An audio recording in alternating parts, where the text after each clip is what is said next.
us Josh's objectives, please.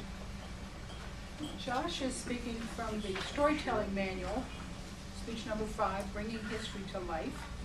His objectives are to understand the purpose of stories about historical events or people, to use storytelling skills developed in preceding projects to tell a story about a historical event or person.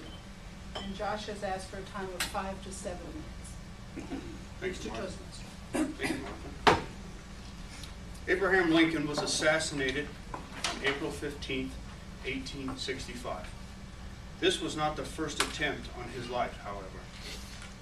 Josh is going to tell us the story of an attempt that altered the public's view of Lincoln, as well defined his attitude towards assassination threats throughout the rest of his life. Josh Burns, The Baltimore Plot. The Baltimore Plot, Josh Burns.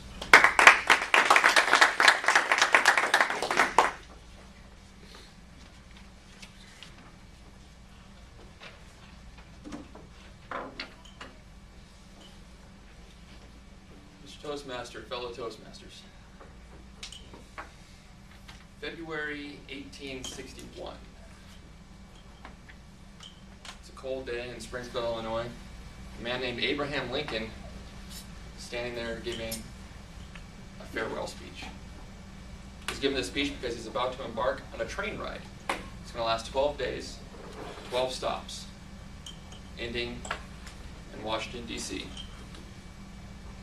at his inauguration as the 16th President of the United States. Now, this is not an easy time to be president. We've already had a few states secede from the Union. There's threats of more states seceding as well. The issue of slavery is a very hot topic, and the Southerners know that Lincoln is not a pro-slavery president. Because of this, the railway has hired a man named Allen Pinkerton to investigate some kind of sneaky goings-on around the Baltimore area. There's been some acts of destruction against the railway property that follows along Abraham Lincoln's route. So in this investigation, Pinkerton actually gets a tip from the local authorities that there is a conspiracy to assassinate Lincoln. And here's the plan. Several men are going to be given knives, and they're going to be dispersed throughout the crowd. When Lincoln steps off the train to go to the next one, the crowd will gather around him, as they generally would, hoping to meet him, and at that time, one of the several men would be close enough in order to stab him to death. Naturally, Pinkerton comes to Lincoln with the information. Lincoln's response is not exactly what Pinkerton was expecting. Lincoln says, "You know how many death threats I've received? Dozens already. I knew the risks. I'm not afraid. I'm not going to change my plans. I'm going to stick to the course." Well, shortly after, a congressional investigation comes up with the same assumptions about what's going to go down in Baltimore. So at this point in time, all of Lincoln's aides, Pinkerton and Lincoln's wife, Mary, are all basically begging Lincoln, "You cannot stop in Baltimore. You're going to be killed. And there's nothing anyone's going to be able to do to stop it." Eventually, through pleading, Lincoln finally succumbs to their request. He says, "Okay, I'll go ahead and secretly move through all of it." So what happens? The night before, they're supposed to reach Baltimore. Lincoln's eating dinner at a hotel dining room, and he's given a signal, a secret signal, and he gets up, leaves the table, heads towards the back door. He's given a change of clothes, and boards a different train under a false name. The train has been cleared, the tracks have been cleared.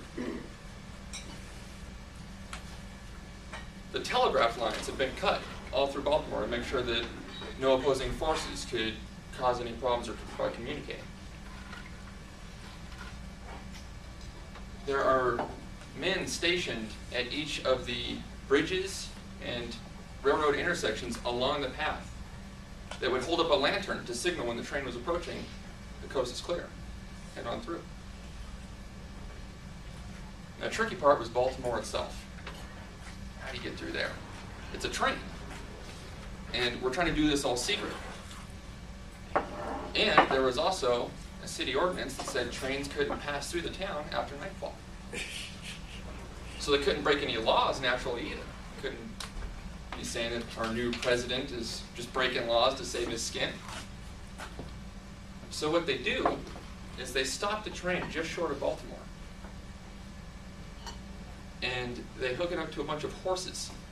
And the horses literally drag the train through the city. And once the train has come through to the other side, it's met up with another engine, and that carries it the rest of the way. Now, Lincoln's family and his aides are still on the original train. It arrives in Baltimore exactly when it was supposed to, but Lincoln's not on it. Lincoln, by this time, is safely in Washington, D.C., at the hotel he's going to be staying at until March 4th, the date of his inauguration.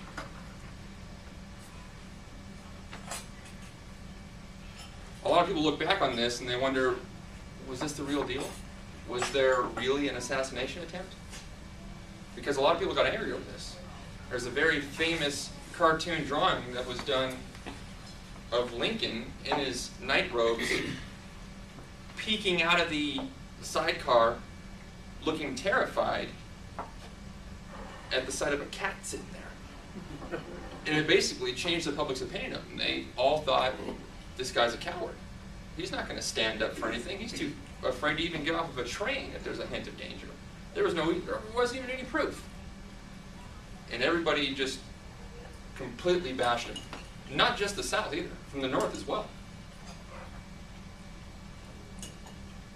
So what was Lincoln's response to this? A lot of people, when they're embarrassed, or when they've done something that they get a lot of flack for, will kind of recede back and try to hide from the public opinion. But Lincoln walked around with his head held high. And from that day forward, he never let another assassination threat thwart his plans for anything he was going to try and do. He maintained vigilant. He stood up against very strong opposition. Succeeded in helping our nation through the Civil War, bringing unity back to the country, and abolishing slavery. And in the end, yeah, he was assassinated finally. But he knew the risks. He knew what he was getting into, and he was passionate enough about it to continue doing it in spite of those risks. So today I'm asking you, what are you passionate about? What risks do you face? Is there anything that you're too afraid to stand up for? Is it important enough to you to stand up anyway, in spite of the risks? Just food for thought.